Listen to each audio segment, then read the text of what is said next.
আসসালামু আলাইকুম, welcome to Nahid study. প্রিয় শিক্ষার্থী ভাই বোনেরা, আজ আমরা সি এক্সপ্রেশন সম্পর্কিত বোর্ডে আসা এমসিকিউ গুলো নিয়ে আলোচনা করব। আমরা প্রায় সময় দেখি যে বোর্ডে এরকম কিছু এমসিকিউ আসে যেগুলো সি ভাষার এক্সপ্রেশন সম্পর্কিত। এই যে এটা হচ্ছে সি ভাষার এক্সপ্রেশন সম্পর্কিত একটা এমসিকিউ, তোমাদেরকে আমি আরও দেখাই। এই যে এটা হচ্ছে কিন্তু সি এক্সপ্রেশন সম্পর্কিত একটা বোর্ড এমসিকিউ। এখানে একটি সাধারণ গাণিতিক রাশি দিয়ে বলতেছে এর সমতুল্য সি এক্সপ্রেশন কোনটি। এক্সপ্রেশন মানে হচ্ছে রাশিমালা, অর্থাৎ এই যে সাধারণ রাশিমালা এর সমতুল্য সি রাশিমালা কোনটি, তোমাকে সেটা চিহ্নিত করতে হবে। এরকম আরও অনেক এমসিকিউ নিয়ে আমাদের আজকের ভিডিও। ইনশাল্লাহ আজকের এই ভিডিও শেষে তোমরা সি এক্সপ্রেশন সম্পর্কিত যে কোনো ধরনের বোর্ড এমসিকিউর আনসার তোমরা অনায়াসে দিতে পারবে। তো চলো তাহলে আমরা শুরুতে সি এক্সপ্রেশনের বেসিক কিছু বিষয় নিয়ে আলোচনা করি। ওকে, এখানে দেখো সাধারণ এবং সি রাশিমালার কিছু পার্থক্য এখানে তোমাদেরকে আমি লিখে দিয়েছি, তোমরা একটু মনোযোগ দিয়ে দেখো। এটা হচ্ছে সাধারণ একটা রাশিমালা আর এটা হচ্ছে সি রাশিমালা। দেখো যুগের ক্ষেত্রে আমরা যদি a + b লিখি, সাধারণ গণিতে a + b, এটা সি ভাষায় কিন্তু একইভাবে লেখা হয়, কারণ আমরা সাধারণ গণিতে যুগ বলতে এটাকে ব্যবহার করি, সি ভাষায় কিন্তু যুগ বলতে এটাকেই ব্যবহার করে। এজন্য আমরা যখন a + b লিখবো, এটা সাধারণ গণিত এবং সি রাশিমালায় একই বিষয়, ঠিক আছে। আমরা যখন a- লিখি, সেটা সি ভাষায় কিন্তু a- একইভাবে লিখি, কারণ মাইনাস বলতে আমরা যেটাকে বুঝি সি ভাষায় অর্থাৎ সি প্রোগ্রামিং ভাষায় মাইনাস বলতে একই চিহ্নকে বোঝানো হয়। ওকে, কিন্তু আমরা যখন গুণ লিখি a × v, ঠিক আছে, এটা কিন্তু আমরা জেনারেল গণিতে লিখি এইভাবে। এখানে আমি একটু ভুল করে ফেলছি, এখানে আমার লেখা উচিত ছিল a × b, ঠিক আছে। এই যে a × b, ঠিক আছে, এটাকে সি রাশিমালায় a * b দ্বারা প্রকাশ করা হয়, কারণ তারা গুণের পরিবর্তে সি ভাষায় স্টার চিহ্নটি ব্যবহার করে। এজন্য আমরা এটা মনে রাখবো, আমরা যখন সাধারণ গণিতে গুণ ব্যবহার করি ওই জায়গায় সি ভাষায় স্টার ব্যবহার করে। ওকে, এতটুকু মনে রাখলেই চলবে। তারপর আরেকটা বিষয় দেখো, এই যে আমরা ভাগ করি, এখানে আমি কি লিখছি a/b, অথবা এইভাবে আমরা কিন্তু ভাগটাকে লিখতে পারি। আমরা এই দুইভাবে লিখি কি সাধারণ গণিতে, কিন্তু সি ভাষায় a/b, ঠিক আছে। এটাই হচ্ছে সি ভাষায় ভাগ করার নিয়ম। ওকে, সি ভাষায় ভাগ করার জন্য এই যে প্রতীকটা এটা ব্যবহার করা হয়। ওকে, এরপরে দেখো আমরা অনেক সময় 2a লিখি। 2a মানে কি, 2 এবং a এর মধ্যে গুণের সম্পর্ক, কিন্তু সি ভাষায় এইভাবে লেখা যায় না, সি ভাষায় লিখতে হয় 2 * a। যেহেতু 2 এবং a এর মধ্যে গুণের সম্পর্ক আর সি ভাষায় গুণ বলতে স্টারকেই বোঝানো হয়। ওকে, এই জন্য এখানে তোকে আমি 2a লিখছি, আর এটাকে সি ভাষায় কীভাবে লিখি সেটাও আমি এখানে লিখে রাখছি। ওকে, অনেক সময় আমরা 2 × a এইভাবেও লিখি, 2 × a, ঠিক আছে। এটাকেও কিন্তু সি ভাষায় 2 * a দ্বারা প্রকাশ করা হয়। ওকে, আশা করি বিষয়টা তোমরা বুঝতে পেরেছো। তারপর দেখো এই যে আমরা সাধারণ গণিতে a² লিখি কিভাবে, a², কিন্তু সি ভাষায় এই a² আসলে কিভাবে লিখে সেটা জানার আগে তোমাকে জানতে হবে a² আসলে তৈরি হয় কিভাবে। আমরা জানি দুইটা এর গুণফলই কিন্তু a², তাই না।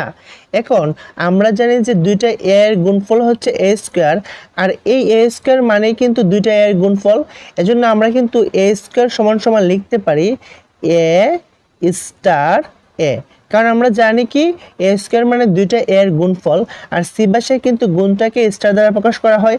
এজন্য a² = তোমরা লিখতে পারো যে a*a। ওকে, তাহলে তোমাদের মনে প্রশ্ন আসতে পারে যে ভাইয়া a³ হলে আমরা কি লিখবো। নো প্রবলেম, তোমরা লিখতে পারো যে a*a*a। আমরা জানি যে a³ মানে তিনটা এর গুণফল, তিনটা এর গুণফল। এর জন্য তোমরা কি করতে পারো, এখানে একইভাবে লিখে দিতে পারো, শুধুমাত্র গুণের বদলে তোমরা একটা স্টার লিখে দিবা। ওকে, তো আরেকটা বিষয় দেখো, a² কিন্তু আমরা আরেকভাবে লিখতে পারি, সেটা কিভাবে। এই যে আমি লিখলাম a², এটাকে আমরা আরেকভাবে লিখতে পারি, সেটা হচ্ছে আমরা প্রথমে দিব POW, এটা হচ্ছে পাওয়ারের সংক্ষিপ্ত রূপ, ঠিক আছে। যেহেতু a এর উপরে একটি পাওয়ার রয়েছে, তাই না। এখন কার উপরে পাওয়ার রয়েছে, a এর উপরে, এর জন্য প্রথমে আমরা a লিখব। এবার পাওয়ারটা কত, পাওয়ারটা হচ্ছে 2। পাওয়ার কিন্তু এখানে 3ও থাকতে পারতো, 4ও থাকতে পারতো, যেহেতু 2 এর জন্য আমি 2 লিখলাম, ঠিক আছে। এটার দ্বারাও কিন্তু a² বোঝায়। ওকে, আবার ধরো a এর উপরে কিউব, তাই না। এখন সেটাকে তোমরা কিভাবে লিখতে পারো, তোমরা লিখতে পারো POW। তখন তোমরা শুরুতে যেহেতু এর উপরে কিউব, এজন্য a লিখবো, ঠিক আছে। আর এই পাওয়ারটা কত, 3, এজন্য আমরা 3 লিখবো, ঠিক আছে। একইভাবে আমি ধরে নিলাম যে a এর উপরে একটা m আছে, ঠিক আছে। এখন পাওয়ার হিসেবে m আছে, এজন্য আমি লিখবো কি POW পাওয়ার। কার উপরে তোমার পাওয়ারটা আছে, এর উপরে পাওয়ার আছে, এজন্য আমি প্রথমে এ লিখবো, পাওয়ারটা কি আছে, এম আছে, এজন্য আমি এম লিখবো। আশা করি বিষয়টা তোমরা বুঝতে পেরেছো। একইভাবে তোমরা a টু দি পাওয়ার 4 বলো, 5 বলো, যাই বলো, এই ধরনের পাওয়ার সম্পর্কিত যে কোনো ধরনের রাশির সি এক্সপ্রেশন তোমরা বের করতে পারবে।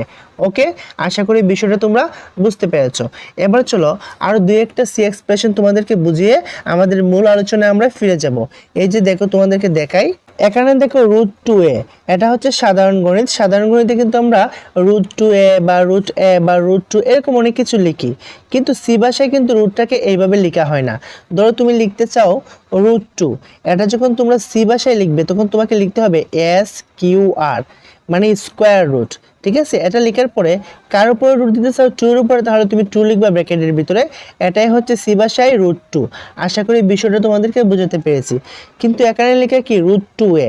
এখন √2a তুমি সি ভাষায় কিভাবে লিখবে? আমরা জানি রুটের বদলে লিখতে হবে SQR, একটা ব্র্যাকেট দিতে হবে। এখন কার উপরে রুট রয়েছে? রুট রয়েছে 2a, আমরা 2 লিখবো। আবার দেখো 2 এর সাথে এর কিন্তু একটা গুণের সম্পর্ক, এর জন্য গুণটাও কিন্তু এখানে দিয়ে দিতে হবে। গুণ মানে আমরা জানি স্টার। এটাই হচ্ছে তোমার √2 এর সি এক্সপ্রেশন। ঠিক আছে, এরপর দেখো এই যে 5% 2, এটার মান হচ্ছে 1। এটা দ্বারা আসলে কি বোঝায় এটা তোমাকে একটু বুঝিয়ে বলি, এটা কিন্তু খুবই গুরুত্বপূর্ণ। ঠিক আছে, এখানে 5% 2, এটাকে আসলে মডুলাস বলা হয়। এই যে পার্সেন্টেজ চিহ্নটা, এটাকে বলা হয় মডুলাস। এখন এই যে 5 দিয়ে মডুলাস 2 লিখলো, এটার মানে আসলে কি? এর মানে হচ্ছে 5কে 2 দ্বারা ভাগ করার পরে যে ভাগশেষটা থাকবে সেটাই হচ্ছে এই রাশিটার মান। ঠিক আছে, ভাগফল না, কিন্তু 5কে 2 দ্বারা ভাগ করলে যে ভাগশেষটা আসবে সেটাই হচ্ছে এই রাশির মান। এই পার্সেন্টটা দ্বারা কিন্তু এটাই বোঝায় যে এই 5 সংখ্যাটাকে তুমি 2 দ্বারা ভাগ করবে, সেই ভাগশেষটাই হচ্ছে এই রাশির মান। বিষয়টা কেমন? ধরো আমরা 5কে ভাগ করি, এই যে 5 লিখলাম, এটাকে আমরা 2 দ্বারা ভাগ করব। এখন 2 5-এর ভিতরে কয়বার যায়? 2 বার যায়। এই 2 দুগুণে 4, এর জন্য 4 লিখলাম, আর এখানে লিখলাম 2। ঠিক আছে, 5 থেকে যখন 4 যাবে কত হবে? 1। এই একটাই হচ্ছে কিন্তু ভাগশেষ, আর এই ভাগশেষটা হচ্ছে কিন্তু এটার মান। এখন তোমাকে যদি এরকম বলে যে 20, তারপরে এই মডুলাস, তারপরে তোমাকে বলে যে 3, এখন 20কে 3 দ্বারা ভাগ করলে যে ভাগশেষটা থাকবে সেটা হচ্ছে এর মান। এবার চলো 20কে আমরা 3 দ্বারা ভাগ করি, দেখি কি হয়। 3 6 18। ঠিক আছে, এখানে 6 লিখবো। ঠিক আছে, এখন যখন বিয়োগ করব কত হবে? 2 হবে। এই 2টাই হচ্ছে এইটার মান। ঠিক আছে, এটা দ্বারা বোঝায় 20কে 3 দ্বারা ভাগ করো, যে ভাগশেষটা থাকবে সেই মানটাই হচ্ছে এই রাশিটার মান। আশা করি তোমরা বুঝতে পেরেছো এটা দ্বারা আসলে কি বোঝায়। এবার চলো আমরা সকল C expression related board MCQ গুলোর সমাধান খুব দ্রুত কিভাবে করতে হয় সেটা তোমাদেরকে দেখিয়ে দিই। এই যে দেখো, আমাদের প্রথম এমসিকিউ হচ্ছে এটা। এখানে দেখো কি বলতেছে, সি ভাষার এক্সপ্রেশন মানে হচ্ছে সি ভাষার রাশিমালা। x ইকুয়াল টু, এই যে এটা হচ্ছে একটা সি ভাষায় লিখিত একটি রাশিমালা। ঠিক আছে, এখানে দেখো x এর একটা মান দেওয়া রয়েছে এবং তোমাকে বলতেছে যদি x ইকুয়াল টু এটা হয় তাহলে x এর মান কত। এখন তোমাকে এই যে রাশিমালা, এটা থেকে বের করতে হবে যে x এর মানটা আসলে কত। ঠিক আছে, চলো আমরা এবার x এর মানটাকে বের করি। আমরা দেখো প্রথমে শুরুতে এই যে x ইকুয়াল টু সি ভাষায় লিখিত রাশিটিকে এখানে লিখে ফেললাম। ঠিক আছে, এবার লিখে ফেলার পরে এই যে এই অংশটা দ্বারা আসলে আমরা কি বুঝি? এখানে লিখছে কি POW, তারপরে 3, তারপরে 2। এর মানে আমরা বুঝি যে 3 এর উপরে একটা স্কোয়ার। ঠিক আছে, যখন আমরা সি ভাষায় 3 এর উপরে স্কোয়ার লিখতে যাই তখন আমরা এইভাবে লিখি, তাই না? এখন এই যে POW মানে হচ্ছে পাওয়ার, পাওয়ার মানে হচ্ছে 3 এর উপরে এই যে 2, এটা পাওয়ার হিসেবে বসবে। এজন্য আমরা লিখতে পারি 3 স্কোয়ার। এতটুকুর মান হচ্ছে 3 স্কোয়ার। কারণ সি ভাষায় যখন আমরা 3 স্কোয়ার লিখতে যাই তখন আমরা কিভাবে লিখি? প্রথমে দিই POW, তারপরে এই যে 3, এই 3টা প্রথমে লিখি। ঠিক আছে, তারপরে এই পাওয়ার 2টাকে আমরা লিখি, তারপর একটা ব্র্যাকেট দিই। দেখো আমার এই লেখাটার সাথে কিন্তু এই লেখাটা হুবহু মিলে যাচ্ছে, অর্থাৎ এই লেখাটার মানে হচ্ছে 3 স্কোয়ার। এজন্য আমরা এই অংশটুকুর বদলে লিখতে পারি 3 স্কোয়ার। ওকে, তারপরে দেখো এখানে কি লিখছে 5% 2। এর মানে কি? 5কে তুমি 2 দ্বারা ভাগ করো, যে ভাগশেষটা থাকবে সেটা হচ্ছে এর মান। এবার চলো আমরা 5কে 2 দ্বারা ভাগ করি। এখন 5কে 2 দ্বারা ভাগ করলে কি হয়, 2 দুগুণে 4, এখানে 2 বসবে, আর 5 থেকে 4 গেলে কি হবে, 1 হবে। 5কে 2 দ্বারা ভাগ করলে ভাগশেষ হয় 1, তার মানে এই অংশটুকুর মান হচ্ছে কি 1, এজন্য আমরা লিখলাম 1। তারপরে দেখো এখানে 3 রয়েছে, এখানেও কিন্তু 3, এই 3টাকে আমরা হুবহু লিখে দিলাম। এবার 3 স্কয়ার মানে হচ্ছে 9, 1 এর 1 বসালাম, 3 এর 3 বসালাম, ঠিক আছে, সবগুলোকে যোগ করে দিলাম, হয়ে গেল 13, ঠিক আছে, এটাই হচ্ছে আমাদের আনসার। তো প্রিয় শিক্ষার্থী ভাই বোনেরা, আমরা যে বেসিকটুকু শিখেছি সেই বেসিকের দ্বারা কিন্তু আমরা এই এমসিকিউর আনসার অনায়াসেই দিতে পারি। এটা কিন্তু একটা বোর্ড এমসিকিউ। এবার চলো আমরা নেক্সট এমসিকিউগুলো নিয়ে আলোচনা করি। এখানে দেখো শুরুতে তোমাকে বলতেছে একটা কিন্তু সাধারণ রাশিমালা দিয়েছে, এই যে একটা সাধারণ রাশিমালা, বলতেছে এর সমতুল্য সি এক্সপ্রেশন কোনটি, মানে সি রাশিমালা কোনটি। এই যে গাণিতিক একটি সাধারণ তোমাকে রাশি দিয়ে বলতেছে এই রাশিটা সি ভাষায় কিভাবে লেখা হয় বা এর সমতুল্য সি এক্সপ্রেশন কোনটি। তো আমরা দেখি এখানে প্রথমে কি লিখছে, পি স্কয়ার, তারপরে লিখছে কি এক্স। ওকে, তো দেখি আমরা এই যে প্রথম অপশনটা এখানে কি লিখছে, ওয়াই ইকুয়াল টু, এই পি স্কয়ারের বদলে কি লিখছে, পি ও ডাব্লিউ পি, তারপরে কমা 2। আমরা জানি পি স্কয়ারের বদলে কিন্তু লেখা যায় পি ও ডাব্লিউ, এটা হচ্ছে পাওয়ার, ঠিক আছে। এখন কার উপরে স্কয়ার, পি এর উপরে, এজন্য পি লিখবো। পাওয়ারটা কত 2, এজন্য 2 লিখবো, ঠিক আছে। এখন দেখো পি স্কয়ারের বদলে কিন্তু এটা অবশ্যই লেখা যায়। এখন তারা যে পি স্কয়ারের বদলে এতটুকু লিখছে এটা কিন্তু সঠিক, তাই না। তারপরে তারা কি লিখছে একটু দেখি, তারপরে তারা একটা স্টার দিয়েছে। স্টার কেন দিয়েছে, দেখো পি স্কয়ারের সাথে কিন্তু এক্স রয়েছে, আর এক্সটা হচ্ছে পি স্কয়ারের সাথে গুণ আকারে রয়েছে, এজন্য সেই গুণের জন্য একটা স্টার দিয়েছে, সেটাও সঠিক। তারপর এখানে এক্স রয়েছে, এখানেও একটা এক্স দিলাম, সিম্পল। তারপরে দেখো এখানে প্লাস রয়েছে, এখানে একটা প্লাস দিলাম। ওকে, তারপরে দেখো এখানে লিখছে কি 3/2, আমরা জানি এটা ভাগ আকারে লিখছে 3/2, এবং আমরা এটাও জানি সি ভাষায় এই ভাগ সম্পর্কটাকে লিখে কিভাবে, 3/2। দেখো এখানে কিন্তু একইভাবে লিখছে, তার মানে এই রাশিটাকে সি ভাষায় তোমার পরিণত করলে বা পরিবর্তন করলে কিন্তু এইভাবেই লিখতে হবে। তার মানে আমরা বুঝতে পারলাম প্রথম অপশনটা সি ভাষায় ঠিক আছে, অর্থাৎ আমার এই যে রাশিটা এটা কিন্তু সি ভাষায় এইভাবে লেখা যায়। ওকে, তারপরটা দেখি এখানে কি লিখছে, Y equal to P O W মানে পাওয়ার, এরপরে কি লিখছে 2p। আমরা জানি যে এখানে লেখা পি স্কয়ার, তো পি স্কয়ারকে আমরা সি ভাষায় কিভাবে লিখি, আমরা লিখি শুরুতে পি ও ডাব্লিউ, তারপরে কি লিখি, পি লিখি, যেহেতু পি এর উপরে পাওয়ার, তারপরে 2 লিখি, কিন্তু এটা শুরুতে লিখছে 2, তার মানে এটা ভুল, এটা আর দেখার দরকার নাই, এটা আমরা বুঝে গেছি যে এখানে ভুল রয়েছে। ওকে, তারপরটা দেখি, তারপরে দেখো এখানে Y equal to P star P. এখন দেখো পি স্কয়ারের বদলে কি লিখছে, পি স্টার পি, আমরা এটাও জানি পি স্কয়ারের বদলে এইভাবে লেখা যায়। আমরা জানি পি স্কয়ার মানে কি পি ইন্টু পি, আর সেটাকে কিন্তু আমরা একটু চেষ্টা করে এই গুণটাকে সি ভাষায় লিখে দিলেই হয় তোমার পি স্টার পি।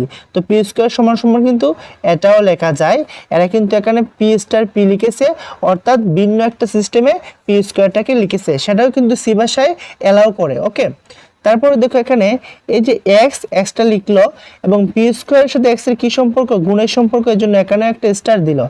ওকে, তারপরে এই প্লাসের প্লাস দিল, নো প্রবলেম। এই যে 3/2 এটাকে কিন্তু সি ভাষায় যেভাবে ভাগ লিখে ওইভাবেই কিন্তু এটা লিখে দিয়েছে। তার মানে আমরা বুঝতে পারলাম যে এটাও সঠিক, এটাও সঠিক, আমাদের সঠিক আনসার হচ্ছে কি 1 এবং 3। তারপরে চলো আমরা নেক্সট এমসিকিউ নিয়ে আলোচনা করি। এখানে দেখো একটি প্রোগ্রাম দিয়ে তোমাকে বলতেছে এই প্রোগ্রামটির আউটপুট কত। শুরুতে কিন্তু এই যে অংশটুকু এগুলো কিন্তু আমরা পড়বো না, কারণ এখানে হেডার ফাইল রয়েছে, মেইন ফাংশন রয়েছে, এগুলো কোনো দরকার নাই। আমরা এখানে দেখব কি লিখেছে, এখানে লিখেছে ইন্টিজার এ এবং বি। আমরা জানি ইন্টিজার মানে হচ্ছে পূর্ণ সংখ্যা।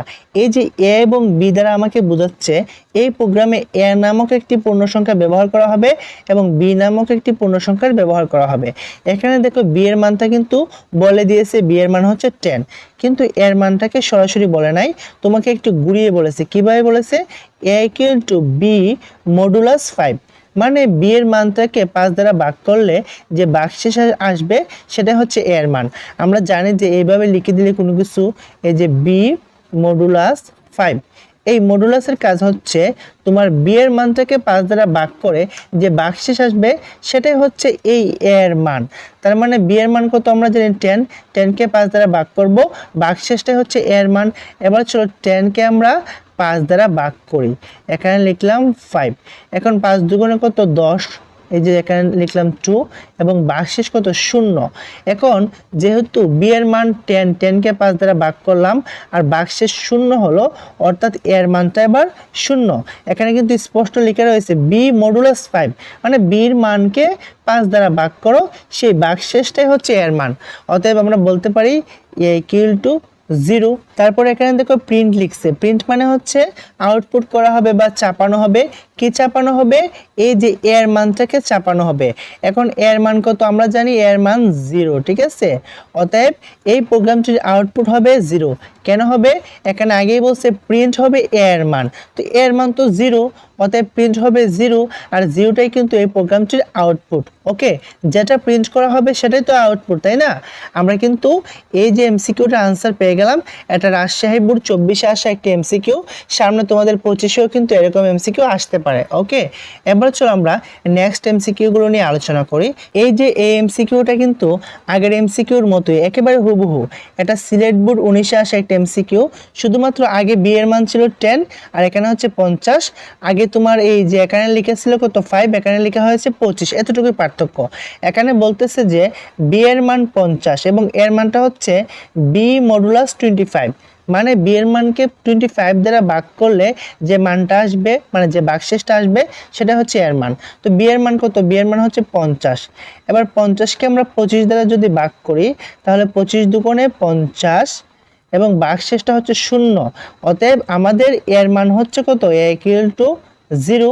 এখন দেখো আমাদের কিন্তু এখানে প্রিন্ট করা হচ্ছে এর মানকেই, অতএব এই প্রোগ্রামটির আউটপুট হচ্ছে 0। এটা কিন্তু আগের এমসিকিউর মতো হুবহু, শুধুমাত্র এখানে ডাকটা একটু চেঞ্জ করে দিয়েছে। ওকে, এবার চলো আমরা নেক্সট এমসিকিউ নিয়ে আলোচনা করি। এই যে এমসিকিউটা দেখো, এটা কিন্তু খুবই সহজ একটা এমসিকিউ, কিন্তু খুবই গুরুত্বপূর্ণ, কারণ এটি ঢাকা বোর্ড 19 এবং সিলেট বোর্ড 24-এ আসা একটি এমসিকিউ। তোমাদের 25-এও কিন্তু এরকম এমসিকিউ আসতে পারে। ওকে, এখানে দেখো একটি প্রোগ্রাম দিয়ে তোমাকে বলতেছে প্রোগ্রামটির আউটপুট কত। শুরুতে কিন্তু এই অংশটুকু আমরা স্কিপ করব, আগেই তোমাদেরকে বলে দিয়েছি। এখানে লিখছি ইন্টিজার এ বি, মানে এখানে দুইটা পূর্ণ সংখ্যার ব্যবহার করা হবে, এর মধ্যে একটা হচ্ছে এ আরেকটা হচ্ছে বি। ওকে, এটা আমরা জেনে নিলাম। এখানে দেখো এর মানটা দেওয়া রয়েছে a ইকুয়াল টু 3, মানে এর মান 3, কিন্তু বির মানটা স্পষ্ট দেওয়া নাই, লেখা রয়েছে 2 ইনটু a। এই যে স্টার, এটা মানে কিন্তু গুণ, মানে ইনটু। এখন এর মানটা কিন্তু আমরা পেয়ে গেছি a ইকুয়াল টু 3। ওকে, এবার বির মানটা চলো বের করি। এখানে লিখছে b equal to 2 star a। এখন 2 স্টার তো আমরা জানি, স্টার মানে হচ্ছে গুণ, তাহলে 2 ইনটু a, এর মান কত? এর মান হচ্ছে 3, আমি লিখলাম 3, তাহলে কত হয়? 3 দুগুণে 6, তার মানে আমরা পেয়ে গেলাম কি? এর মান হচ্ছে 6। ওকে, তো দেখো এখানে প্রিন্ট করা হবে এর মান, তার মানে আউটপুট হবে এর মান। এর মান কত? 6, তার মানে আমাদের আউটপুটও 6। তো প্রিয় শিক্ষার্থী ভাই বোনেরা, আমি আশা করতে পারি যে তোমরা সি এক্সপ্রেশন বা অপারেটর, এই যে ধ্রুবক, চলক, এই ধরনের যে কোনো ধরনের এমসিকিউ বোর্ডে আসুক না কেন তোমরা অনায়াসে আনসার দিতে পারবে। আরেকটা রিকোয়েস্ট তোমাদের থাকবে, আমার প্রতিটা ভিডিও ডেসক্রিপশন বক্সে আমার ফেসবুক পেজের লিঙ্ক দেওয়া রয়েছে এবং আমার চ্যানেলের ডিটেলসে কিন্তু আমার পেজের লিঙ্ক তোমরা পাবা। প্লিজ তোমরা একটু সেখানে গিয়ে একটা লাইক করো, তারপর একটা ফলো দাও। বন্ধুবান্ধবের কাছে আমার এই ভিডিওগুলো আমার পেজে আপলোড করা আছে, তোমরা একটু শেয়ার করো। পেজটা একেবারে ছোটো, 30-40 জন ফলোয়ার, বাট তোমরা সাপোর্ট করলে সেটা একটু বড় হতে পারবে। আর তোমরা যদি আমার চ্যানেলটাকে সাপোর্ট করো, সাবস্ক্রাইব করো, আমাকে ভালো ভালো কমেন্টের মাধ্যমে উৎসাহিত করো, তাহলে ইনশাল্লাহ সামনের দিনগুলোতে তোমাদের জন্য আরও নতুন নতুন আরও কোয়ালিটিফুল ভিডিও নিয়ে আমি আসবো। Thanks for watching this video.